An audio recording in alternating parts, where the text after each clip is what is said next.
નમસ્કાર, સ્વાગત છે મિત્રો. આજે આપણે અઘરા શબ્દો છે બરાબર એ જોવાના છે, અને આ તમને જોડણીની અંદર કે અવારનવાર બે સંધિ જોડો બરાબર, અથવા તો કયો શબ્દ સાચો શબ્દ છે એ રીતે પૂછાય છે.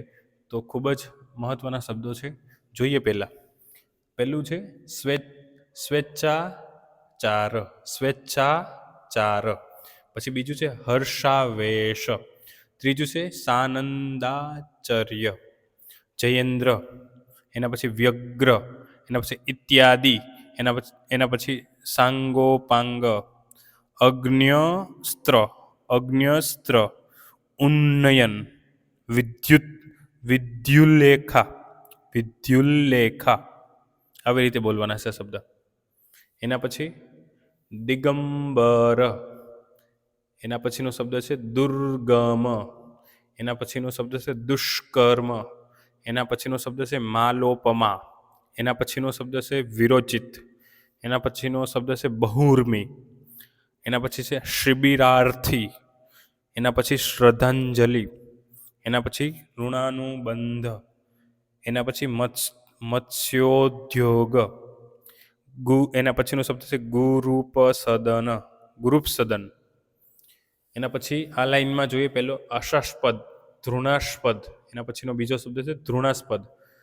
પછી આ જે શબ્દ છે ને એની અંદર હ લગાડવાનો છે. નિહ. નિહ. નિહ શસ્ત્રીકરણ. નિશસ્ત્રીકરણ બરાબર. નિઃશસ્ત્રીકરણ. એના પછી અંતઃ શ્રાપ. પરોક્ષ. ગવ્યુતિ. સંસ્કૃતિ. સીમંત. સંસ્કાર. નિઃશુલ્ક. નિઃસત્વ. પ્રાયશ્ચિત. દુષ્કર. નિષ્કારણ. નિશ્ચલ. નિષ્પાપ. નિષ્કંટક. દુષ્કર. પુષ્કર.